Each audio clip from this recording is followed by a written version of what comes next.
안녕하세요. 이번에 강의를 맡게 된 박연수입니다. 저는 지금 백석대학교 상담대학원에서 강의를 하고 있습니다. 지금 2021년 노사민정 활성화 사업, 지방보조 사업의 일환으로 요양보호사님들을 위한 어떤 힐링 교육 시간인데요. 실제로는 코로나가 이제 아니었으면 직접 만나 뵙고 상담적으로 이야기도 나누면서 우리가 더 좋은 시간을 이제 가질 수 있었는데 어쩔 수 없이 이렇게 비대면으로 녹화를 하게 되었습니다. 그런 부분에서는 저도 조금 많이 아쉽습니다. 지금 앞에 함께 있다는 생각으로 저도 이 강의를 진행하려고 합니다. 저를 소개하면 저는 상담학 박사이고요. 이제 개인적으로 상담실도 이제 두 군데서 서울하고 이렇게 구리시에서도 운영하고 있고 현재 대학원에서 이제 강의를 하고 있습니다.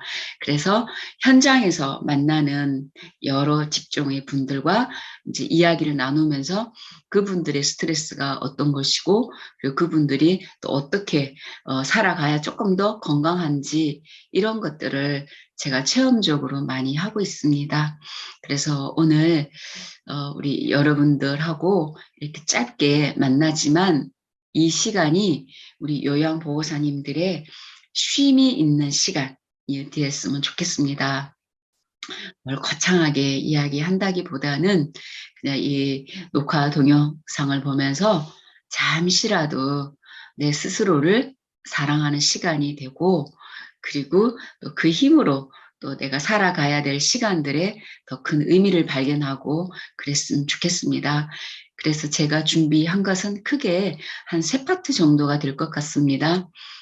스트레스가 얼마나 인간에게 해로운지 그리고 또 나의 말하는 소통 방식은 또 어떠한지 그래서 의미 있게 산다는 것은 어떤 건지 이렇게 큰 주제로 한 서너 가지로 나누어서 강의를 해볼까 합니다. 여러분 짧은 시간이지만 귀한 시간 내셨기 때문에 잠시 쉬어가는 시간이 되길 바라면서 강의를 시작하도록 하겠습니다. 자, 잠시 이렇게 한번 메모지나 뭐 어떤 핸드폰 같은 거를 꺼내서 한번 테스트를 잠깐 한번 해볼까요? 스트레스 측정인데 여기 1번부터 있습니다. 1번부터 잠깐 제가 PPT를 보여드리고 있을 테니까 한번 체크 한번 해보실까요?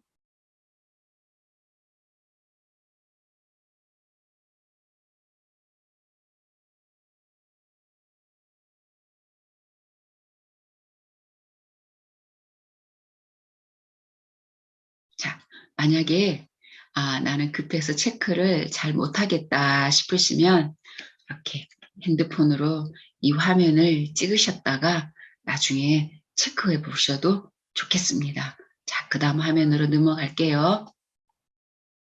자, 9번부터입니다.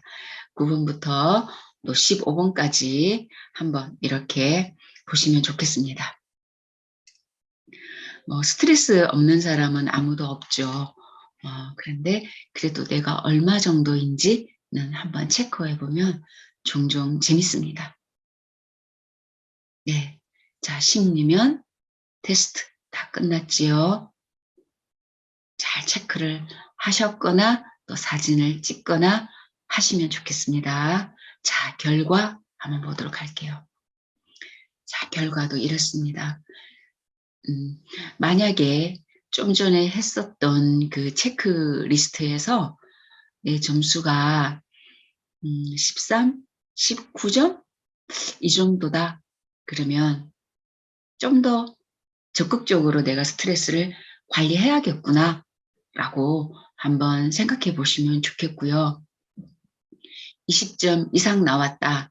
그러면 내가 지금 요양보호사 일을 하면서 혹은 또 요양보호사 일뿐만 아니라 다른 어떤 가정환경, 다른 주변의 어떤 여건들로 인해서 내가 아주 많은 스트레스를 받고 있구나 라고 판단하시고 가까운 또 전문가 무료 상담사라든지 이런 전문 기관을 찾아서 좀 속내를 나누면서 스트레스를 해소하는 것도 좋겠습니다.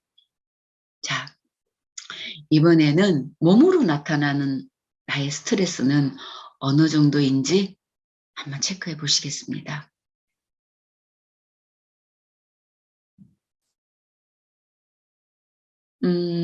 여기 체크하시다 보면 중년 혹은 갱년기 증후군을 앓고 계신 분들은 여기 체크에 아마 점수가 높을 것 같습니다.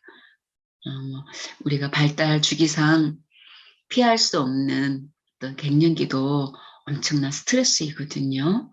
그래서 한번 이렇게 체크해 보시고요. 자, 저는 지나가겠습니다.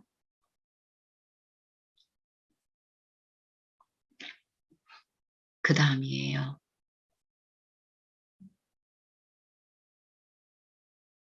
없는 게 없다고요?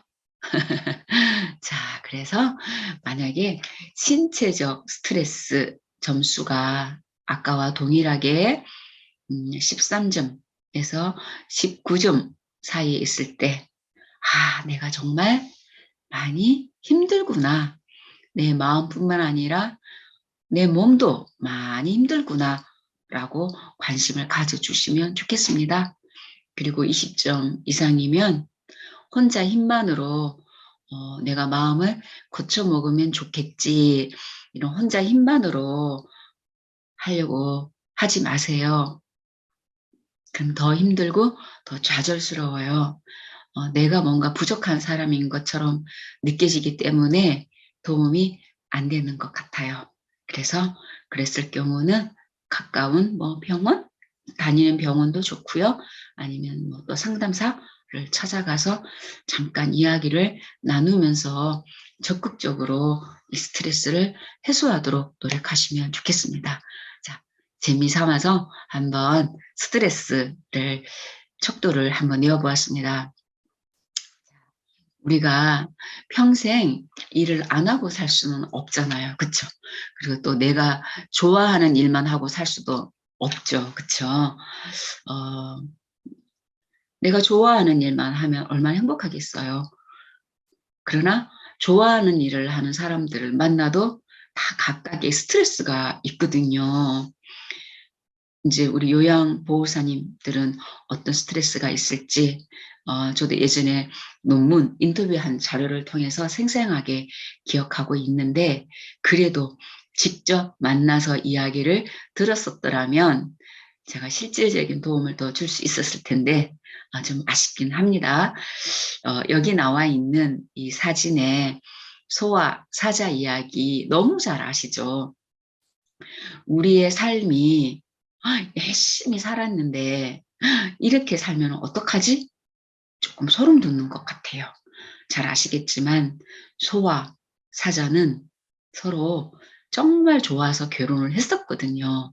정말 좋아서 결혼을 해서 내가 상대방 배우자를 위해서 어떤 거를 줄까 고민하다가 자기네가 가장 좋아하는 것을 주기로 했어요. 그래서 사자는 자기가 가장 좋아하는 게 고기잖아요. 그래서 힘들어도 열심히 사냥을 해서 고기를 소에게 갖다 줬어요. 그래서 소가 이제 힘든 거예요. 소는 고기를 먹을 수가 없잖아요. 그런데 사자의 그 마음을 아니까 말을 못했어요. 그렇죠. 뭔가 스트레스가 쌓여져 가겠죠. 마찬가지예요. 소도 그걸 깨닫지 못하고 사자에게 자기가 가장 좋아하는 풀을 사자에게 줬어요. 사자도 마찬가지죠.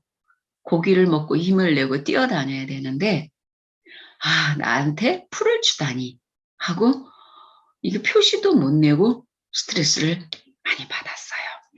그래서 이제 결국에는 이제 둘이서 이제 누구 탓하고 헤어질까요? 응? 그렇죠. 상대방을 비난하면서 헤어졌다라는 거죠. 주로 우리 가장 많이 쓰는 말 있죠. 내가 얼마나 참은 줄 알아? 우리 자식들 또는 배우자 또 내 동료 우리 뭐 친정 식구들 혹은 내 회사 동료 또 환자의 가족들 또 환자에게 어쩌면 하고 싶은 말일 수 있어요. 내가 얼마나 참은 줄 알아? 라고. 그리고 뭐예요? 그런 상대방도 내 자신도 뭐라 그래요? 난 최선을 다했단 말이야. 할 수 있는 거 다 했단 말이야. 그러니까 내가 잘못한 거는 하나도 없어. 나를 알아달라고. 내가 얼마나 억울한 줄 아냐고. 응? 내가 허리가 아파도 그거 참고 이 힘든 거 다 해냈는데 기껏해야 듣는 말은 응? 겨우 이 정도밖에 안 되냐고. 이런 말을 내가 듣고 살 수 있겠냐고. 그쵸? 비단 소와 사자의 부부 이야기를 끝나는 게 아니라 어쩌면 우리가 부부관계 또는 요양보호사와 또 돌봄을 받는 이들과의 관계 그리고 더 나아가서는 우리 삶, 인생 전체에서 우리가 어쩌면 이럴 수도 있다라는 거죠. 내가 좋다고 생각하면서 꾹꾹 참았던 게 결국에는 나한테도 좋을 것도 없고 그 상대에게도 좋은 게 없다라면은 너무 속상하잖아요. 그쵸? 그래서 스트레스라는 거를 어디서 오는 자극 때문이다 라고만 할 게 아니라 그 자극을 잘 처리할 수 있는 나의 능력 또한 참 중요하다라는 생각을 해야 된다라는 거죠. 궁금하죠? 저처럼 상담사가, 그러니까 심리 상담사가 일인 저 같은 경우는 여러분이 보시기에 어떨 것 같아요? 진짜 행복할 것 같죠? 다 제각각이라고요? 물론 어떤 분들은 그러세요. 어떻게 남의 힘든 얘기를 듣고 그렇게 사세요? 우리 내담자들이 그 얘기 많이 해요. 한참 얘기하다가 그런데 박사님 죄송해요. 이 얘기를 너무 많이 해서 혹시 하나 물어봐도 돼요? 어떻게 스트레스 푸세요? 이렇게 힘든 얘기 듣고 저한테 물어봐요. 그러면 저는 얘기해요. 만약에 내가 당신의 이야기를 듣고 내가 견딜 수 없을 만큼 스트레스가 심해서 못 살 것 같다라고 한다면 나는 지금 내 일을 관둬야 됩니다. 이건 일이지 않습니까? 그리고 나는 이 일을 하기 위해서 많은 수련을 받았기 때문에 머리로만 수련을 받는 게 아니라 온 몸으로, 마음으로 상위 슈퍼바이저에게 교육을 받아가면서 했기 때문에 이거는 기본입니다. 저도 나름 스트레스를 다 풀어가면서 하고 있어요. 그러나 지금 당신의 이야기를 듣고 있는 이 순간 저는 스트레스를 받고 있지 않습니다. 라고 이야기를 해요. 저는 저의 일을 죄송해요. 95% 좋아해요. 여러 가지 일을 했었지만 그 많은 일 중에 정말 내가 좋아하는 일을 하고 있고 그래서 기뻐요. 그래서 우리 대학원생들에게 매 그 얘기하죠. 어떤 것보다 상담을 선택한 것에 대해서 정말 잘했다. 다른 사람을 돕는 데도 유익하지만 내 스스로에게 이보다 좋은 학문은 없다. 그런 의미에서 돈과 시간을 투자한 여러분들 대단하십니다. 라고 말을 해요. 그렇다면 정말 제가 스트레스가 없는 걸까요? 정말 많은 스트레스가 있어요. 이 자리에서 말할 수 없지만 정말 많은 스트레스가 있어요. 아무리 좋아하는 직업이라 할지라도 그 스트레스가 많고 그 스트레스를 어떻게 해소할 건가를 늘 고민하고 그거를 또 몸으로 제가 직접적으로 움직이면서 풀어가면서 일을 하고 있는 거예요. 그래서 우리 요양보호사님들도 저랑 비슷하지 않을까라는 생각이 듭니다. 어떤 이유로든 우리가 이 일을 해야 되는 이유가 있었겠죠. 그리고 좋은 의미도 분명히 지금 갖고 계시고요. 그러나 늘 좋을 수만은 없고 어딘가에 가서도 하소연할 수 없는 스트레스는 분명히 많다고 생각해요. 저랑 똑같겠죠? 자, 그래도 주어진 시간에서 의미 있게 살아야 된다면 어떻게 살아야 될까를 보는데 제가 이거를 캡처한 사진이라서 조금 깨끗하지 않죠. 인터넷에서 찾은 건데요. 후회되는 일, 살면서 후회되는 일을 좀 해봐라 해서 결과를 냈더니 여자들 대상입니다. 한번 보시겠어요? 20대 아이들은 이런 거 후회한대요. 공부 좀 더 할 걸, 엄마 말 좀 들을 걸. 제가 실제로 상담을 해봐도 진짜 다 그 얘기예요. 가장 후회되는 게 뭐예요? 그러면 공부 좀 더 할 걸, 우리 엄마 말 좀 들을 걸. 매 그런 이야기예요. 이 뒤에 있는 70대가 할 수 있는 후회는 아직 생각지를 못하더라고요.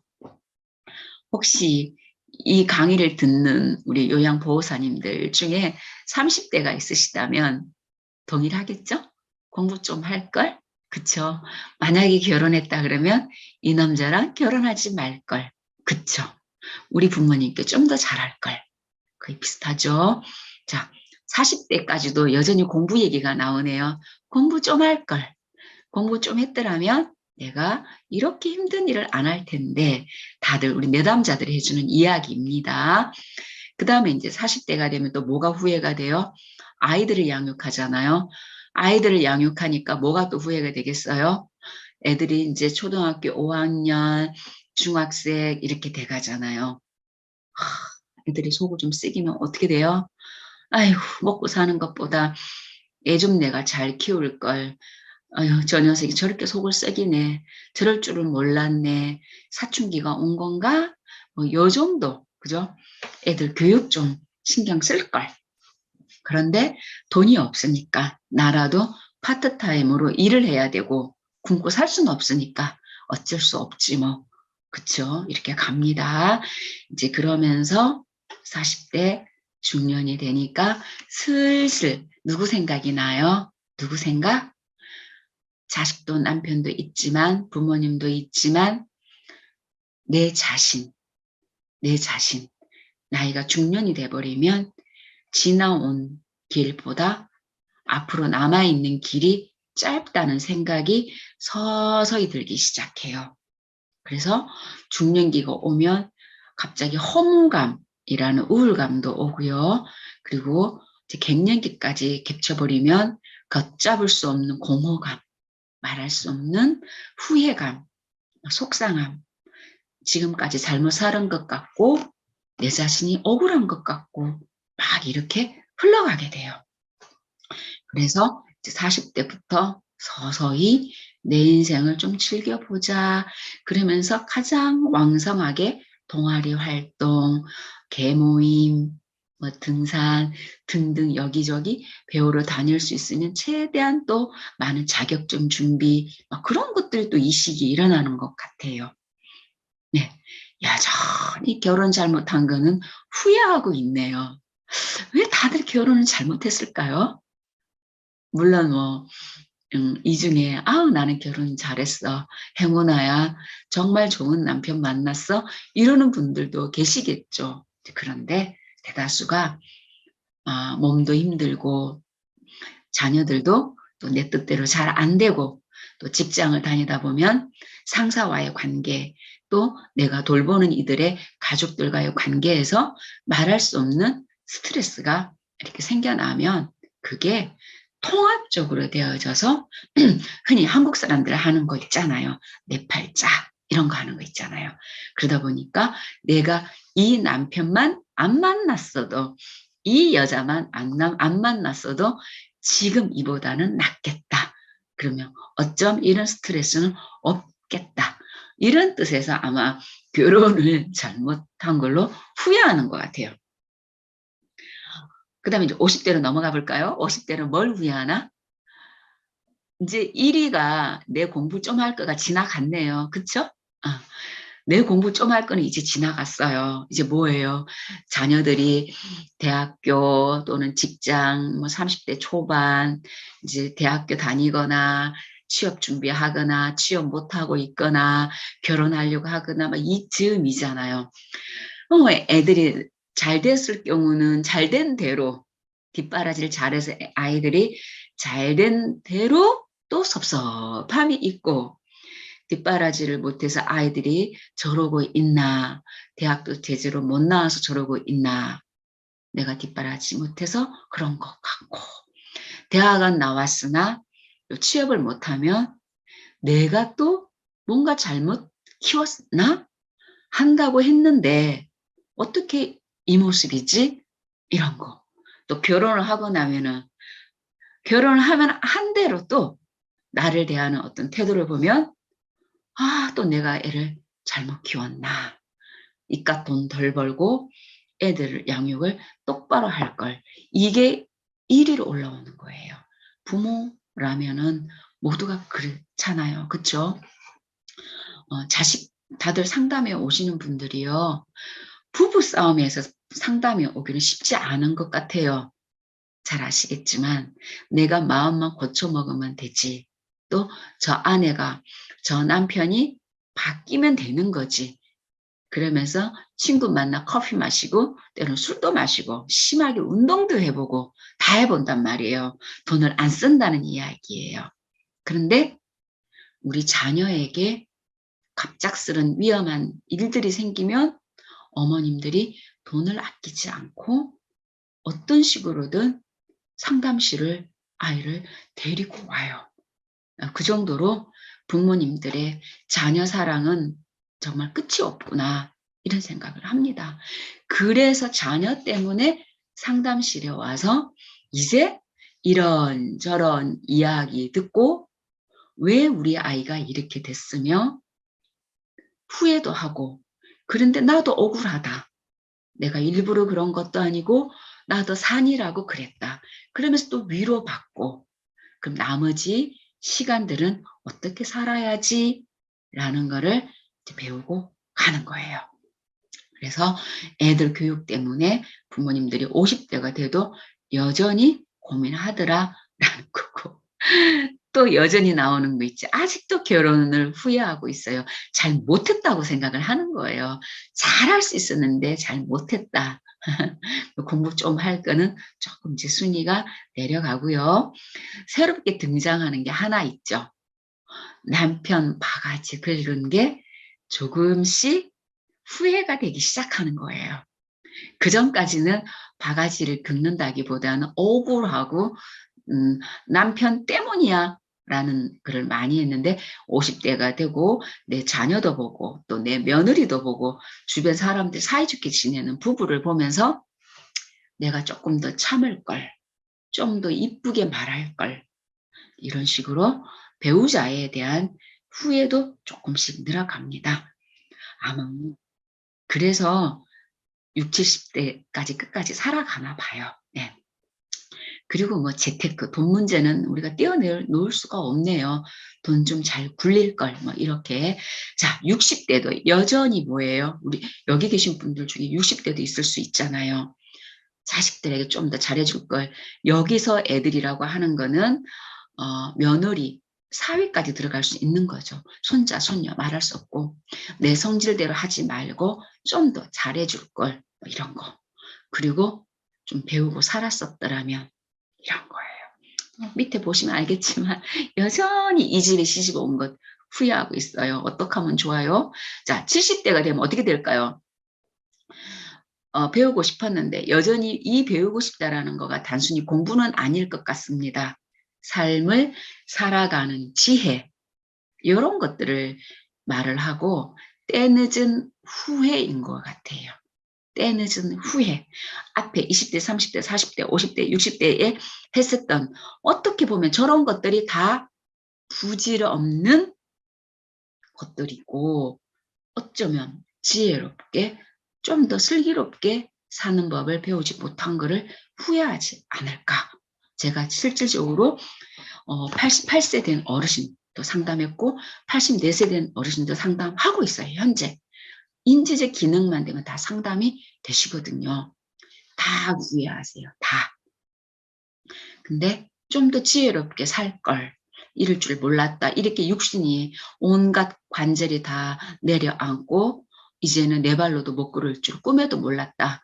진통제라도 맞아야 내가 살 것 같다라고 말씀하시거든요. 그래서 배우고 싶다라는 거가 삶의 지혜이지 어떤 학식 이런 거는 아닌 것 같습니다. 그 다음에 두 번째 뭐예요? 이미 하늘나라 가고 없는 남편에게 이제 바가지가 아니에요. 그냥 베풀 걸, 베풀 걸, 베풀지 않은 걸 후회하더라고요. 그래서 여기 계신 요양보호사님이 여러분들은 어느 연령대에 있는지 모르겠으나 이제 좀 나이 드신 분들을 보시면 지혜가 뭔지 내가 이 힘든 요양보호사 일을 하고 있지만 그래도 내가 어떻게 사는 게 더 보람이 있고 좋은 건지 한번 생각해 보는 시간이 되셨으면 좋겠습니다. 시간이 되시면 한번 짬을 내서 이 영화를 보시면 어떨까 싶어요. 이게 한국어로 죽기 전에 꼭 듣고 싶은 말? 죽기 전에 내가 죽기 전에 꼭 듣고 싶은 말 last word 그죠? 죽기 전에 꼭 듣고 싶은 말로 나와 있을 거예요. 3명의 주인공이 걸어가는 사진으로 있거든요. 이 주인공의 이제 여자는 은퇴를 했죠.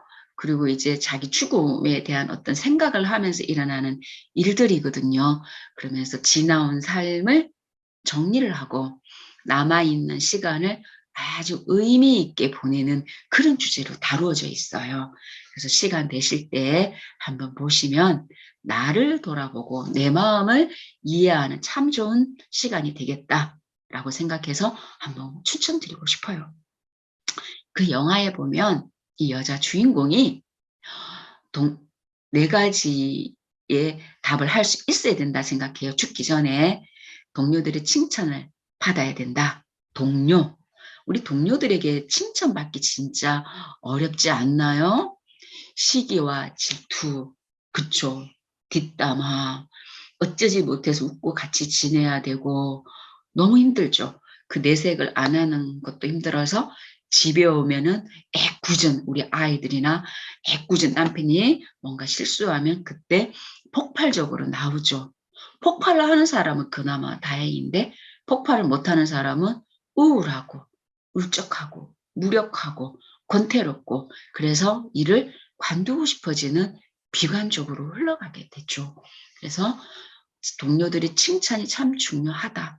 그 다음에 사랑하는 가족들, 내가 열심히 돈을 벌여서 가족들을 위해서 이 먹고 사는 거 해결하고 있지만 가족들은 그러거든요. 누가 돈 벌어 달라고 했냐라고. 아까 마치 소와 사자 이야기처럼 누가 엄마들어 그렇게까지 고생하라고 했냐고 말을 하거든요. 그럼 그 말을 듣는 엄마들은 억장이 무너집니다. 말로 설명할 수가 없죠. 그렇게 했으니까 이 자리에 우리가 살고 있다라고 말은 하지만 그 순간순간 어머님들이 힘든 순간순간 아무에게도 말하지 못하고 자식을 위해서 남편을 위해서 혼자 아스피린 먹어가면서 그쵸. 출근할 수 없는 날에도 출근을 하고 파스 붙여가면서 소화제 먹어가면서 그게 나만을 위한 건가? 결국 이런 말밖에 못 듣나? 너무너무 슬퍼요. 많이. 그래서 일을 하더라도 우리가 가족들과의 사랑 또 공유할 줄 아는 것도 배워야 된다라는 거죠. 예전에 어디 신문 기사에서 읽었습니다. 신문 기사에서 읽었는데 그분이 은퇴를 하신 여자 공무원이셨어요. 공무원이었는데 이제 병원에 입원해 있는데 가족들이 아무도 안 찾아왔어요. 아무도. 그래서 그분이 너무 속상한 거예요. 어쩜 내가 이렇게 열심히 살았는데 가족들이 나를 이렇게 개무시할까? 너무너무 속상한 거예요. 그래서 자기가 돌아보니까 젊은 날 그저 돈 버는 일에 집중하고 승진하는 거에 집중하다 보니까 가족의 애경사라든지 아이들이 고통스러워할 때 너무 엄했던 거예요. 냉정했던 거예요. 그러니까 재산이 늘어나서 집이 2채, 3채가 되고 돈이 많아도 정작 내가 아플 때는 아무 가족이 안 찾아오면서 너무 후회가 된다라는 기사를 읽었었거든요. 그래서 어떤 일을 하더라도 그 명분은 내 자신을 위한 거여야지 이게 내 가족을 위한 거다라는 걸로 100% 내가 그 마음을 지금 먹고 있다면 그건 조금 수정이 필요한 것 같아요. 가족을 위한 것도 어느 부분이지 사실은 내가 이 일을 할 때 일이 있다라는 뿌듯함, 사회적인 역할, 그리고 월급을 받을 때 오는 당당함 또는 전문가, 집에 있는 것보다 나와서 일을 할 때 존재감도 느껴지고 솔직하게 나를 위해서 일정한 부분은 내가 이 일을 하고 있다라고 생각을 하셔야 집에 돌아갔을 때 내가 힘들 때도 아다르고 어다르고 비언어적 표정도 달라지는 거예요. 그러면 가족들도 엄마 고생 많다. 남편도 당신 고생 많다. 이런 지지를 받으면서 사랑받고 있음을 느낄 수가 있는 거죠. 그다음에 영화에 보면 또 3번째, 나의 이런 모습이 의도는 아니지만 누군가에게 참 좋은 본보기가 되어야겠다라고 주인공은 생각해요. 멋있잖아요. 나는 내 일을 했을 뿐인데 주변에 있는 내 동생이 또는 동네의 어떤 분이 당신 참 멋있게 산다라고 이야기를 한다면 살아가는 게 의미가 있잖아요. 제 친구가 있는데 아마 얘기해도 괜찮을 것 같아요. 제 친구가 아파트 같은 라인에 예전에 살았었는데 그 친구는 좀 장애가 있어요. 이렇게 등이 굽어져서 이제 아시겠죠, 그죠? 등이 굽어져서 장애 진단을 받았고, 그래서 실제로 그런 도움을 받고 있어요. 외모는 완벽한 장애인이에요. 등이 이렇게 굽어져 있기 때문에. 그런데 저는 그 친구가 너무 신기했어요. 얼마나 당당한지 반상회 모임에서도 자기 할 말 다 하고 주감 뚜렷하고 남 의식하지 않고 아침에 가서 공장에서 미싱 돌리고 저녁에 와서는 동네를 아들 데리고 몇 바퀴를 땀을 뻘뻘 흘리면서 달리기를 하고 호수를 걷고 오고 주말이면 친구들과 등산도 가고 집에를 가보면 집은 깨끗하고 그때 제가 깨달은 게 있어요. 사람이 외모를 아무리 가꾸고 외모가 아무리 멋져도 내면적으로 마음이 약하다면 내 친구하고는 견줄 수도 없을 만큼 부족한 사람이고 내 친구가 진짜 멋지고 훌륭하고 배워야 될 사람이구나. 누군가를 의식하기보다는 자기 내면에 집중하면서 당당한 모습이 오히려 주변 사람들로 하여금 이 친구를 보고 배우게 할 뿐만 아니라 경이로움으로 멋있다. 나도 쟤처럼 살아야지. 쟤보다는 내가 그래도 어깨가 곧바르게 펴져 있는데 나는 뭐 땜새 이렇게 쓸데없는 생각으로 시간을 낭비하고 있을까? 할 말도 못하고. 네. 그래서 저는 그 친구를 아주 좋아하고 존경하기까지 해요. 그냥 그 친구는 자기 장애를 딛고 자기 삶을 살 뿐인데 그 삶이 보는 사람에게도 영향을 끼쳐서 뭔가 당당하게 사는 방식에 대해서 배우게 하거든요. 네. 이제 그래서 여기 계신 여러분들도 이 영화를 보시면 알 거예요. 내가 죽었을 때 마지막에 어떠어떠한 암흑의 앞에 붙는 친절한 성춘향, 마음씨가 착한 김아무개, 최선을 다하다간 우리 어머니, 이제 그런 의도에서 이 영화는 시작이 되거든요. 내가 이 세상을 떠났을 때 내 앞에 붙는 수식어가 어떤 수식어가 될 건지를 생각해 본다 그러면 지금 이 시간도 후회하기보다는 뭔가 나를 위해서 1초라도 좀 더 소중하게 의미 있게 살겠다라는 생각을 하게 되는 거죠. 그래서 한번 생각해 보실까요? 지금 하시면 좋겠습니다. 보통 사람들은 이런 걸로 후회를 한대요. 내가 즐기지 못한 거 왜 즐기지 못했을까? 먹고 사는 것도 중요하지만 왜 내가 즐기지 못했을까? 어머니, 당신도 즐기지 못하라고 우리가 막았어요? 어머니 즐기시면 되는데 어머니가 한 푼이라도 더 번다고 그러신 거잖아요. 이런 소리를 들으면 얼마나 속이 상해요. 그쵸? 그러니까 지금이라도 내가 즐기지 못한 건 어떤 거지? 한번 노트를 꺼내서 적어보세요. 일주일에 한 번, 커피 한 잔 마셔보기, 아니면 한 달에 한 번 정도 나 혼자 등산 가보기. 꼭 많은 돈이 있어야 즐기는 건 아니거든요. 나만의 시간이 있을 때 걸레질 대신에 혼자 영화 한 편 보기. 그쵸? 그게 뭐가 됐든지 간에. 그 다음에 또 사람들이 후회하는 것 중에 하나는 맺힌 관계. 그게 어떤 식으로 맺혔는지는 이유는 묻지 않아도 될 것 같습니다. 왜 흔한 말로 그러죠. 공동묘지에 가봐라. 물어봐라. 당신네들 왜 죽었냐라고 물어봐라. 그러면 대답이 뭐가 나온다 그러죠?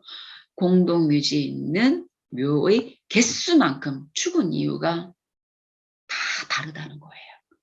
그쵸? 그러니까 우리가 시부모님, 남편, 우리 자식, 우리 동료, 우리 상사님, 또 우리 보호자들의 어떤 관계, 내 입장에서는 맺힐 만한 이유가 너무 당연한 거예요. 내 입장에서는 너무 속상한 게 너무 당연한 거예요. 그쵸? 공감이 합니다. 저도 속상한 관계 되게 많아요. 예. 그래서 주관적으로는 막 누가 인정해 줬으면 좋겠어요. 그래서 그 맺힌 관계에 당연한 건 맞아요. 그런데 그 맺힌 관계를 50, 60, 70, 80 내 가슴에 안고 가는 게 더 무거워요. 내 가슴에는 그거 안지 않아도 품고 싶은 게 너무 많잖아요.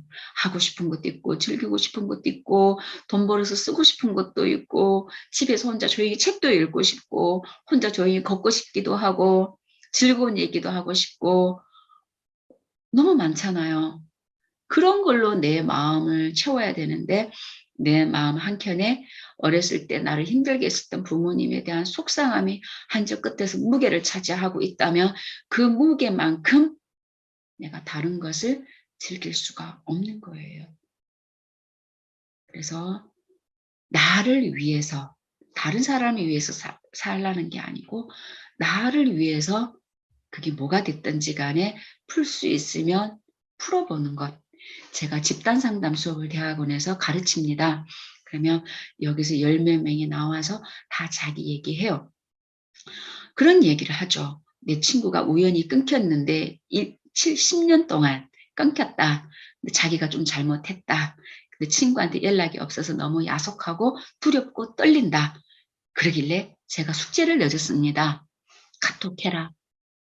다 이유 묻지 말고 미안하다. 그땐 내가 속이 좁았던 것 같다. 너랑 연락이 다시 되었으면 좋겠다. 이렇게 눈 딱 감고 톡하라 그랬어요.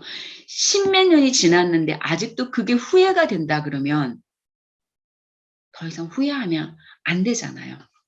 그랬더니 그 다음 주에 어떤 소식이 왔을 것 같아요? 친구한테 당장 연락이 와서 뭐 충청도에 사시는데 둘이 만나가지고 하루 종일 이야기하고 놀았대요. 그러면서 우리 학생이 하는 말, 진작 풀걸. 그게 뭐라고 자기가 그러고 있었을까? 그러면서 온갖 계산 다 했대요. 얘는 왜 나를 싫어할까? 괘씸하다. 나도 이유가 있는데. 그런데 그 친구 보고 싶다. 이러면서 시간을 10년을 보낸 거예요. 그쵸? 여러분들도 뭐가 있는지는 모르겠습니다. 제 각각이니까 알아서 풀 수 있으면 좀 풀었으면 좋겠어요. 나를 위해서. 그게 어렵다면 주변의 조언을 얻어서 풀 수 있는 방법으로 가셔야 되는데 때로는 조언을 잘못 얻으면 오히려 화를 쌓아가는 식으로 충고를 얻기도 하더라고요. 그래서 잘 참고하시고요. 그리고 할 수 있으면 조금 하나라도 베풀어 버리는 것. 아마 우리 요양보호사님들은 그 누구보다도 베풀고 배려하고 참고 정말 그런 거 너무 잘하실 것 같아요. 그래서 어쩌면은 베품을 받고 싶고, 그쵸? 좀 누군가가 무조건적으로 차라리 나를 좀 이해해 줬으면 하는 마음이 훨씬 많으실 것 같아요. 그거는 제가 나중에 의사소통 시간에 알려드릴게요. 그래서 베풀 수 있으면 많이 베푸는 게 나한테 좋더라라는 거고, 또 내가 베품을 받고 싶다면 그것도 또 말을 잘해서 베품을 받는 게 중요합니다. 그래서 I am who I am. 나는 나다. 독특한 누가 내가 아니라 이 모습, 이 생각하는 게 바로 나다. 이 모양 이대로 나는 존중받을 만하다라는 어떤 뿌듯한 마음을 스스로에게 말씀해 주시는 것도 참 좋을 것 같아요. 이것도 뒷부분에서 좀 더 이야기를 나눌게요. 그래서 우리가 살면서 걸, 할 걸, 이럴 걸, 그러지 말 걸, 제가 껄이라고 하거든요. 껄 할 것 같은 게 지금 있다면 그거 해버리면 되는 거예요. 할 걸. 수영할 걸. 수영하면 돼요. 코로나 풀려서. 매주 운동 좀 할 걸. 2번. 지금 하면 돼요. 비싼 옷 나도 한번 사입어 볼 걸. 뭐 한다고 돈만 모았지? 한번 사시면 돼요. 그냥 내가 미안하다고 말하고 말 걸. 그냥 지금 하시면 돼요. 주제가 걸? 뒷부분에서도 말씀드리도록 하겠습니다. 한번 생각해 보시라고 제가 띄워드린 거예요. 그래서 다음 시간에는 의사소통 방식에 대해서 조금 더 또 이야기를 나누도록 하겠습니다. 수고하셨습니다. 자, 이번 시간에는 이어서 우리 의사소통에 대해서 이야기를 나눠보도록 하겠습니다. 자, 수많은 어떤 연구들에 의하면 어떤 것보다도 인간이 가지고 있는 말에 힘이 있다고 해요. 여러 가지 오래 장수하시는 분들 이런 연구를 해보면 그분들이 감사합니다, 행복합니다, 전반적으로 긍정적인 말을 많이 쓰는 사람들이 더 장수하더라, 이런 연구들이 많습니다. 여러분 TV에서도 한번 보신 적이 있으실 거예요. 하물며 물에게도 사랑한다, 감사합니다 라고 했을 때 물의 결정체가 이쁜 대신에 물을 너무 밉다, 속상하다고 물을 막 세게 흔들어 버리고, 스트레스를 주면 물의 결정 구조가 또한 달라진다고 하는 거 들으셨죠? 우리 몸도 그게 다 물인데 인간이 말이라는 거에 의해서 공감받기도 하고 상처받기도 하고, 그쵸, 관계가 좋아지기도 하고 관계가 나빠지기도 하는 것 같습니다. 이제 말에는 말의 내용과 말할 때의 태도까지를 포함해서 말이다라고 합니다. 통상 우리들은 그 말의 내용만 가지고 말이라고 생각하잖아요. 근데 비언어적 메시지, 즉 몸짓 또는 말할 때 높낮이, 그리고 쳐다보는 눈빛, 이런 것들도 다 언어이기 때문에 비록 말의 내용은 좋았다 할지라도 쳐다보는 눈빛이 나쁘면 듣는 사람이 기분 나빠 하잖아요.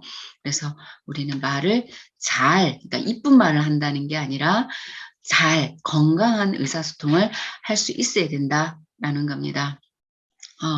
이것도 유명한 거죠. 어느 한 가난한 사람이 추운 겨울날에 이러고 앉아 있었는데 어떤 시인이 바라보니까 저 모자에 동전 한 잎이 떨어지지가 않는 거예요.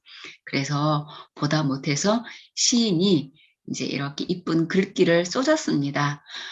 봄이 오는데요, 나는 이 아름다운 봄을 볼 수가 없습니다 라고 했더니 지나는 사람들이 이 글귀를 보고 마음이 감동해서 이 모자 위에 동전을 또는 돈을 놓고 간 겁니다. 즉 언어라는 것은 상당히 매력이 있는 거죠. 그렇다고 우리가 거짓된 그런 말을 하라는 게 아니고 좀 솔직하고 건강한 표현을 해서 나도 좋고 상대방도 좋은 것. 그게 스트레스를 견디고 우리가 조직 사회에서 잘 지내는 방법이지요. 그래서 대화의 여러 가지 것들을 보면 여기 있는데 아 권위적인 사람, 내가 윗사람인데, 내가 베테랑인데, 내가 고참인데 라는 이런 의식이 있는 사람은 아무래도 강요를 하기 때문에 공감을 못 얻어낸대요. 그러니까 예를 들면 사장님이 "내가 이번에 돈이 좀 부족해." 이렇게 말을 아무리 해도 공감 못 얻으네요. 예, 말할 때 본인이 원하는 어떤 것을 말을 하기 때문에 못 얻으네요. 그래서 왜 내가 돈이 없고 뭐가 힘든지를 조금 잘 말하는 기술이 있어야 이걸 얻어낼 수가 있습니다. 그리고 또 한 사람은 뭐냐면은 한국 문화에서는 사람을 평가하기 좋아하잖아요. 그쵸? 그 듣는 사람은 그 평가를 들으면 기분 나빠요. 물론 좋은 평가를 들었을 때는 아주 기분이 좋아요. 그쵸? 일 잘한다, 착하다, 당신 덕분에 그래도 여기가 된다라고 할 때는 좋은데 왜 그렇게 실수했냐? 당신 때문에 지금 여기 손해가 막심하다. 당신 때문에 다른 사람들까지도 지금 긴장하고 이미지가 나빠진다. 이런 말을 들으면 좋은 사람이 어디 있겠습니까? 그쵸? 특히 우리 한국은 도덕적인 어떤 판단이 기준이 좀 높아요. 그렇기 때문에 다른 사람들이 눈을 무시하고는 살 수가 없는 문화예요. 적당하게 다른 사람들을 의식할 때에 오히려 내 존중감도 더 높아지는 그런 문화이거든요.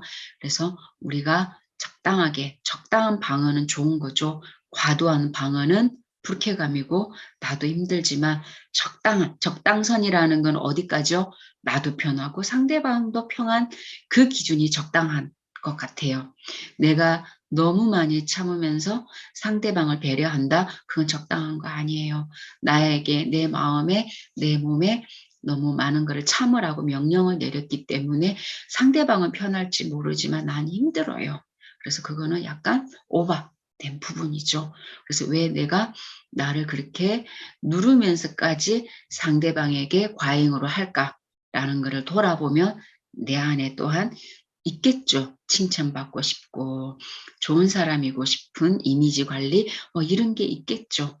근데 그가 좋다면 계속 그렇게 하셔도 되지만 그것 때문에 내가 너무 힘들다면 조금 더 건강한 소통 방식으로 나갈 필요가 있다라는 겁니다. 한국 사람들이 못하는 거 있죠. 긍정적 부탁하는 거 진짜 못하시죠. 우리 여기 계신 분들은 더더군다나 못하시죠. 항상 누군가를 도와주고 보살피는 것이 더 이렇게 몸에 배어 있기 때문에 내 대신 네가 당번 좀 해줄래? 내가 이럴 때 잠깐만 이 자리 지켜줄래? 정말 쉽지 않을 거예요. 왜? 얼마나 힘든지를 알기 때문에 내가 그들에게 그런 부탁을 하기가 쉽지 않은 거예요. 그래서 부탁이 더 어렵다. 그런데 어떡한다? 부탁도 긍정적인 언어를 써서 할 수 있어야 된다. 다 노력인 거죠. 정말 미안하고 힘든 거 아는데 어쩔 수 없어서 내가 힘들게 부탁해. 좀 들어줬으면 좋겠어. 아이, 좀 미안하다. 어떤 식으로든 이렇게 긍정적으로 표현을 해서 도와주고 또 다음에 기회 되시면 나 또한 안 들어줄 수가 없잖아요. 그쵸? 그러니까 부탁도 잘하는 게 필요하다라는 거고 항상 대화를 할 때는 부부 간이든 또 우리 그 가족들, 환자 가족들이든 누군가하고 대화할 때는 내가 만약에 불편한 게 있다라고 했을 때 내가 정말 이거는 말을 해야 되겠다 싶을 때는 감정적으로 얘기하시면 감정끼리 불이 붙으면 끌 수가 없어요.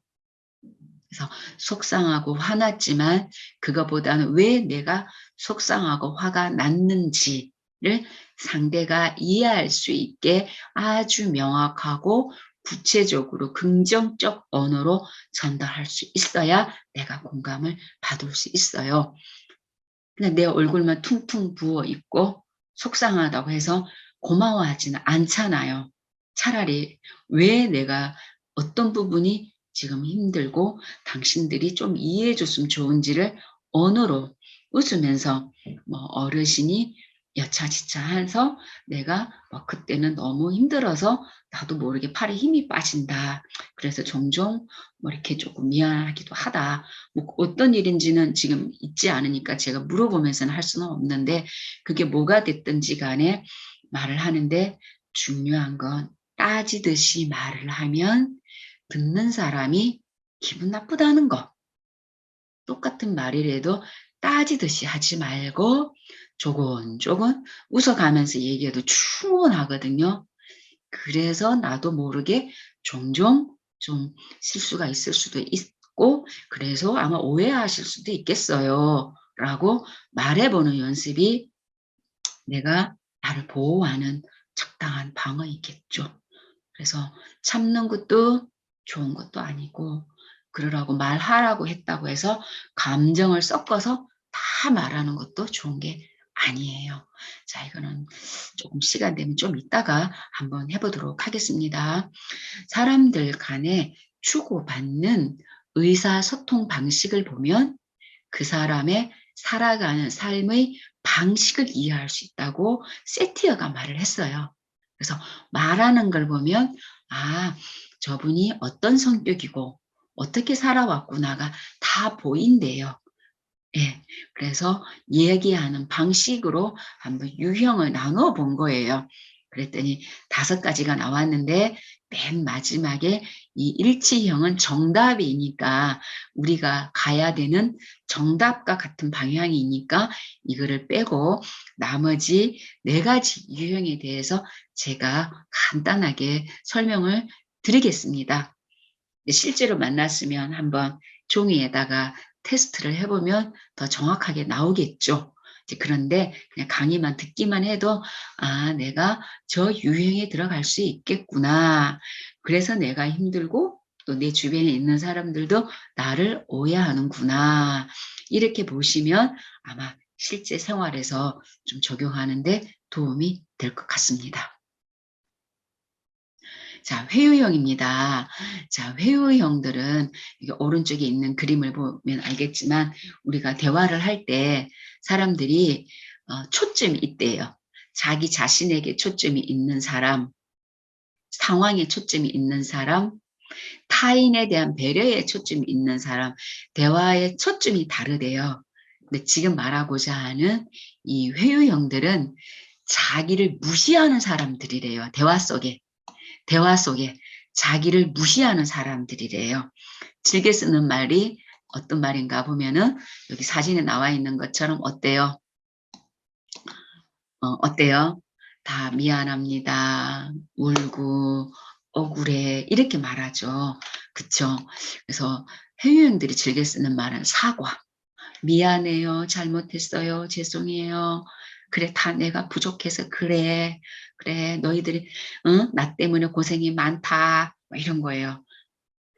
그리고 더 심한 경우는 늘 내가 너무 부족한 사람인 것 같아서 미안해서 할 말을 못하는 몸살이 나도 시장을 다 봐서 제사상을 차리기도 해야 되고, 그쵸?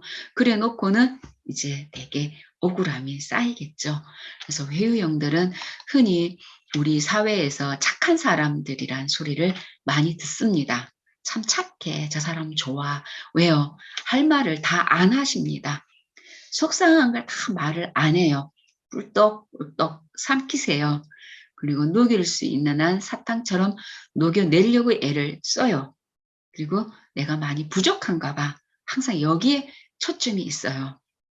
그래서 마음속에서는 어떤 신념이 강하다면은 다 내 잘못이야. 내가 잘했었더라면. 그쵸? 그러면서 한편에는 뭐예요? 난 아무것도 아니야. 난 힘이 없어. 그쵸. 그러면서 나보다 조금 더 건강하고 파워풀하고 리더십 있고 좀 더 활달한 누군가랑 같이 짝을 이루고 싶어 해요. 내 대신에 어때요? 시원시원하게 말도 잘하고 시원시원하게 짜장면 먹자, 짬뽕 먹자, 뭐 결정도 해주고, 그쵸? 이렇게 하면 돼. 라고 말해주잖아요. 그러니까 이런 유형들은 아까 말한 그런 유형들하고 짝이 맞는 거죠. 기댈 수가 있는 거죠. 그러면서 뭐예요? 몸과 마음을 많이 양보하고 희생을 하게 돼요. 그쵸? 항상 타인에게 뭔가 베풀고 양보를 해야 내가 속이 편안해요. 진짜 속이 편안할까요? 내가 다른 친구 대신에 당번을 못 써줬다 그러면 집에 있으면 속 편하세요? 안 편하실 거예요. 내가 좀 참고 해준다고 할 걸. 그러면서 그 시간이 내내 불편한 거예요. 그래서 그게 불편해서 내가 해주고 말자. 이렇게 되는 거예요. 그러니까 누구를 무시하고 있어요? 자기 자신을 무시하고 있죠. 그래서 이분들은 되게 가족들은 잘 알아요. 참 예민하다. 쓸데없는 생각 많이 한다. 그쵸? 당신 너무 예민해. 뭐 그런 것들을 아직도 생각해? 뭐 그게 뭐 어때서? 뭐 좀 때로는 욕도 얻어먹고 거절할 수 있는 거지. 부탁도 할 수 있지. 아마 배우자분들이 이렇게 말할 수 있어요. 예민합니다. 본인도 알아요, 그거를. 그래서 한 일에 비해서 많이 우울하고 막 그냥 일어나기 싫고 웬만하면 사람들을 안 만날 수 있으면 안 만나고 싶고 접촉을 안 할 수 있으면 좀 안 해서 혼자 조용히 있으면서 좀 시간을 회복하고 싶어 하세요. 그래서 이분들은 생각이 많고 괴롭기 때문에 소화기, 뭐 위장, 뭐 이쪽이 소화가 잘 안 된대요. 우리 신경 많이 쓰면 두통하고 소화 안 되잖아요. 그리고 더 취약할 때는 몸살도 많이 나요. 그래서 혹시 내가 이 유형인가 보다라는 생각이 들면 오늘부터 내 속에 있는 말을 어떻게 잘 전달을 할까? 이 노력을 해보시는 게 좋을 것 같아요. 좋은 말은 하기 쉽죠. 내가 대신 해줄게. 그래, 알았어. 이런 말은 고민이 필요 없죠. 언제 힘들어요? 뭔가 내 상황이 안 될 때, 들어줘야 될 때 고민.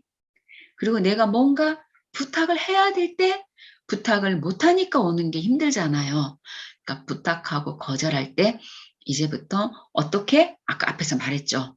좀 더 솔직하고 구체적으로 깔끔하게 긍정적으로 말을 전달하려고 애를 써 보시는 거예요. 다 노력인 거지 뭐 처음부터 잘 되는 사람 없습니다. 자, 두 번째는 비난형이라고 하는데요. 이 비난형들은 사진으로 먼저 한번 볼게요. 어때요? 입이 발달되어 있죠. 입에 힘을 많이 주고 있네요. 그쵸? 입에 힘을 많이 주고 있네요. 그쵸? 제가 사진을 치우겠습니다. 입에 힘을 많이 주고 주로 눈에 힘도 많이 들어가 있네요. 그리고 즐겨 쓰는 용어는 어떤 것들이에요? 다 어떤 단어가 많이 나와요? 너 때문이야, 너 때문이야, 너 때문이야, 너 때문이야. 다 손가락이 누구를 향해요? 자기를 향하는 게 아니고 상대를 향해서 손가락이 나가죠. 다 너 때문이야, 이렇게. 혹시 여기 이런 분들이 계시다면, 어때요? 왜 내가 이럴 것 같아요? 입만 열었다 그러면은 다 니네들이 잘못된 거야. 난 잘못한 거 없어. 이 사람들이 귀를 닫고 사는 사람들이에요. 그래서 집에서는 유아 독전이라고 하죠. 독재자라 그러죠. 그래서 나만큼만 해봐. 똑바로 하는 게 뭐 있어? 다 이렇게 얘기하는 거예요. 소리 크게 지르니까 무섭죠. 눈 크게 뜨니까 더 무섭죠. 그런데 사실은 이들도 똑같아요. 앞에서 말했던 회유형들하고 똑같아요. 이해받고 싶고 배려받고 싶고 그쵸? 인정받고 싶은 거예요. 그런데 내가 아무 소리 안 하고 조용히 있으면 저 사람들이 나를 무시하나 이 생각이 드니까 존재감을 드러내는 방식 자체가 막 눈 크게 뜨고 소리 지를 때 그 사람들이 막 이렇게 뭔가 순종하는 이런 느낌이 들 때 내가 인정받고 있네. 이런 어떤 무의식적인 게 있어서 그런 것뿐이에요. 그래서 만약에 내가 이렇다면 또 내 주변에 이런 사람들이 있다 그러면 그냥 인정해 달라는 거구나라고 하고 공감해 주려고 하면 돼요. 이분들 속에서도 열등감이 아주 많아요. 열등감이 많으면 많을수록 우리 왜 더 한다고 그러잖아요. 틀린 것 같지는 않아요. 진짜 돈이 많으면 우리 가만히 있잖아요. 근데 조금 돈 벌면 막 괜히 있는 거 막 하고 싶잖아요. 그러다 우리가 살만하면 굳이 그런 거 말하지 않고 부드럽게 지나가잖아요. 그래서 이분들은 항상 왜 소리를 지르고 화를 내냐면 이게 있어요. 저 사람들이 진짜 나를 좋아하는 걸까? 내가 하는 말을 따를까? 이런 약간 의심 같은 이런 게 좀 있어요. 그러니까 늘 어떻게 돼요? 딱 긴장을 하게 되죠. 그래서 이분들에게 많이 오는 게 뭐예요? 긴장풍이 많이 와요. 근육 긴장, 혈액순환 이런 것들이. 그래서 즉 자기보다 다른 사람을 더 무시함으로써 내가 좀 괜찮은 사람이고 싶은 이런 무의식적인 기제가 있거든요. 그래서 만약에 내가 이렇다 그러면 내 옆에 있는 우리 가족들, 내 동료들이 힘들겠구나라고 생각하시고 조금은 노력하면 어떻게 하면 될까요? 입을 조금 줄이시면 돼요. 조금 입을 줄이고 귀를 크게 하면 돼요. 일단은 들어봐요. 상대가 뭐라 그러는지. 듣기 전에 말하면 손해잖아요. 그래서 먼저 귀를 크게 하고 듣고 그다음에 반응을 하시면 진짜 리더십이라고 할 수 있겠죠. 그래서 공감력은 들으면서 키우시면 되겠습니다. 사진 재밌죠? 자, 그다음에 초이성형이 있습니다. 자, 이분들은 어떤 사람들이냐면은 사진을 볼게요. 대충 사진에 나왔죠. 제 사진도 여기 봐도 되겠습니다. 음, 초이성형들은 뭐예요? 여기 세 가지 중에 두 가지를 무시하네요. 내 감정이 속상한 것도 난 참을 수 있어. 나도 할 말이 많아. 섭섭한 것도 많고 화나는 것도 많아. 참겠어. 그리고 너 감정이 지금 나한테 화나 있다라는 것도 참아주길 바래. 네 상황이 지금 집이 어떻게 되어 간다라는 것도 말하지 않았으면 좋겠어. 다 무시하는 거예요. 내 감정도 내가 참을게. 니도 네 감정 참어. 오로지 뭐만 있자? 지금 우리가 해야 될 이 업무적인 상황만을 위해서 우리가 집중해야 돼. 되게 어때요? 이성적이라고 하죠. 합리적이라고 하죠. 조금 오버했네요. 그래서 초가 붙었네요. 초이성형이라고 하는 거예요. 좀 적절성이 없죠. 마치 학원 강사, 판사님들 이렇게 팔짱 끼고 얘기하듯이 논리적 전개를 하고 있는 교사적 기능. 지금 이 수업식은 제가 이성적으로 해야 되잖아요. 제가 제 감정이 속상했다고 해서 여기서 다 드러내면 여러분들에게 민폐 끼치는 거잖아요. 그래서 어떤 일을 할 때는 이게 맞지만 관계에서는 조금 아니다. 왜요? 관계에서는 사람들은 교류하고 싶어 하는 거거든요. 이렇게 감정과 감정을 나누고 싶기도 하고 또 부탁도 하기도 싶기도 하고 부탁을 또 거절할 수도 있고 이런 건데 초이성형들은 뭐예요? 원칙만이 있어요. 원칙. 원칙 있지 네 감정 내 감정 다 내려놓자. 우리 재밌게 얘기하면 부부싸움 하다가 실컷 부부싸움을 막 하다가 애들이 학교 갔다 오면 일단 애들이 오니까 여기서 부부싸움 끝내. 그리고 밥 먹자. 밥 먹고 다시 하자. 기운이 딸린다. 뭐 이런 케이스라고 할 수 있죠. 그리고 농담 삼아 나 이혼은 할 거다. 근데 지금은 애들이요. 절대로 이혼 안 할 거야. 애들이 20세가 지나면 그때 이혼할 거야. 정말 초이성형들은 그러시더라고요. 상담에서 만나보면 이혼하겠대요. 언제 할 거예요? 그랬더니 애들 다 키우고 그 말은 뭐예요? 자기가 부모로 살 수 있는 모든 책임은 다 해놓고 그때 그러니까 자기 감정, 자기 결혼 생활을 행복하게 하고 싶을 거 아니에요. 그런 것까지도 다 양보를 하는 거예요. 그러니까 당신도 애들 양육을 위해서는 최선을 다했었으면 좋겠다. 나하고 비록 갈등이 있더라도 이런 식이에요. 그래서 이분들이 만약에 내가 그런 성향인 것 같다라고 한다면 이분들도 마찬가지로 첫 번째 내 감정 속상하고 슬프고 화나고 울적하고 기분 나쁘고를 조금 잘 느껴보셔야 돼요. 왜 기분이 나쁘고 왜 속상한지. 그래야 상대방도 왜 화가 나고 왜 속상하고 왜 슬픈지를 조금 이해하게 돼요. 그래서 만약에 내가 극단적인 이성형에 들어있다라고 한다면 아하 나한테 공감력이 없겠구나. 누구보다도 내가 드라이하다는 소리를 많이 듣는 게 이것 때문이구나 라고 생각하시면 좋겠습니다. 자, 그 다음에 산만형이라고 있는데 내용이 우습죠. 산만형은 그림으로 보면은 이렇게 나올 수 있겠네요. 그림으로 보면은 뭐예요? 선생님이 열심히 가르치고 있는데 우리 아이가 딴짓하고 있네요. 아내가 이야기하고 있는데 남편이 귀를 막고 있고 조금 좀 큰 성인인 듯한데 둘이 뭐 깔깔거리고 재밌어요. 오빠가 이야기 듣기 싫어하는데 막 옆에서 귀찮게 구네요.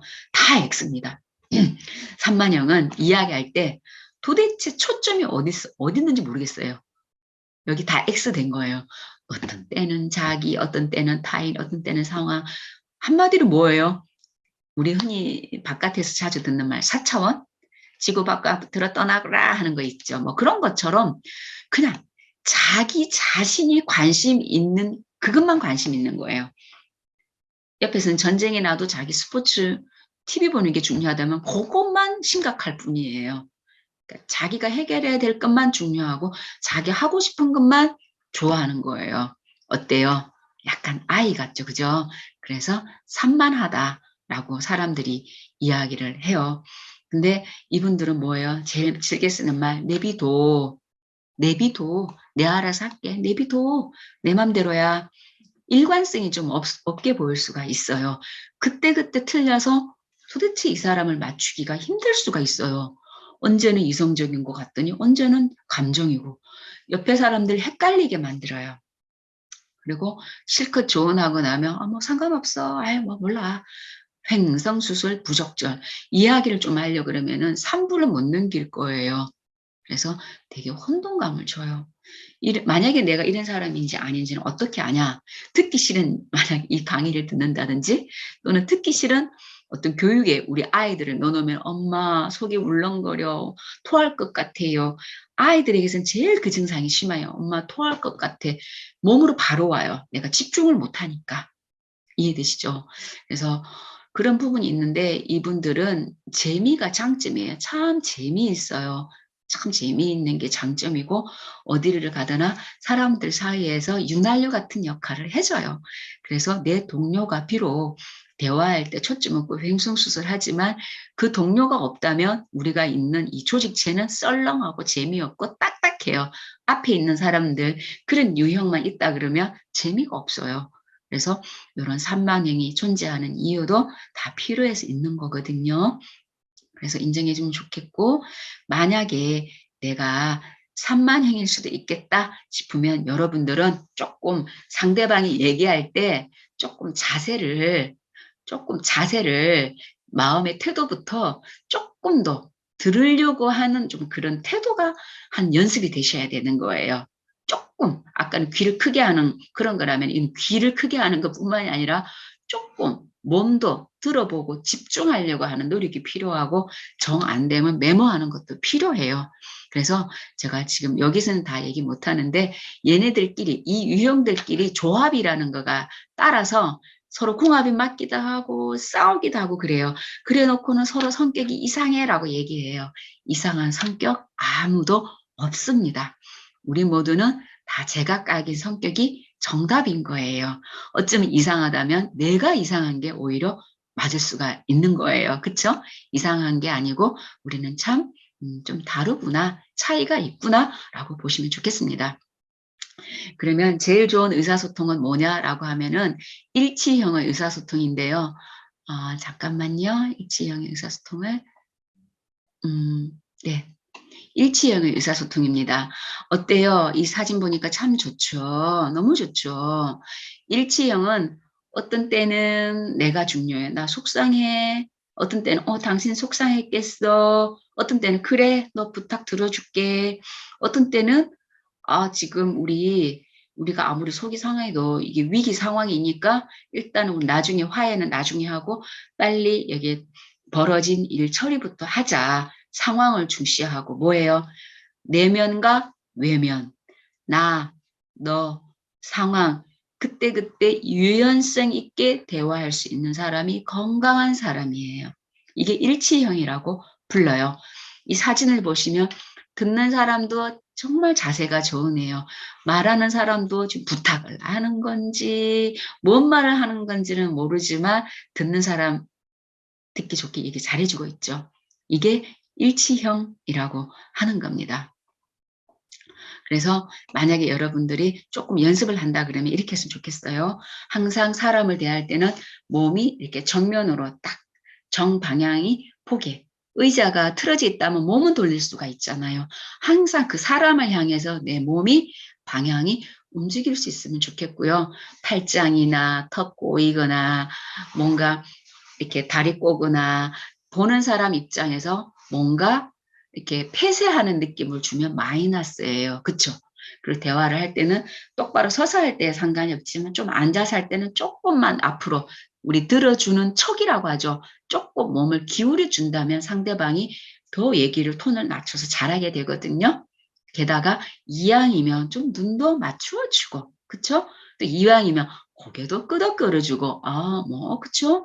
박수도 쳐주고, 친구들하고 개 모임에서 맛있는 거 먹을 때만 박수 치고 눈 맞추는 게 아니라 일터에서 또 다른 또 환자 가족 돌보는 뭔가 있을 때 그들하고도 얘기할 때도 그만큼은 안 왔지만 이렇게 기본적인 자세를 조금 갖춘다면은 결국에는 누가 더 올라가요? 나의 존재감이 더 올라간다고 할 수 있겠습니다. 우선에는 그 사람을 위한다는 생각이 들어서 속상할 수는 있는데요. 결국에는 이러한 거가 내 몸에 배어 있다 그러면 결국에는 나란 사람이 더 존재를 인정받는 자연스러움으로 연결이 되어져요. 자, 항상 모든 연습은 가장 하기 어려운 우리 가족 안에서부터 하시면 됩니다. 직장은 연습하는 것이 아니잖아요. 실전이잖아요. 거기서 연습하면 어려우니까 집에서 남편과 아내, 가족, 언니, 동생 이렇게 대하는 데서부터 조금씩 연습해 보시면 그게 위기 상황에서 나중에 나를 도와주는 내 존재 가치를 살려주는 그런 나의 어떤 태도가 될 수 있습니다. 어떠셨습니까? 일단 여기까지 의사소통 이야기를 나누었고 현장에서 좋은 경험들 하셨으면 좋겠습니다. 수고하셨습니다.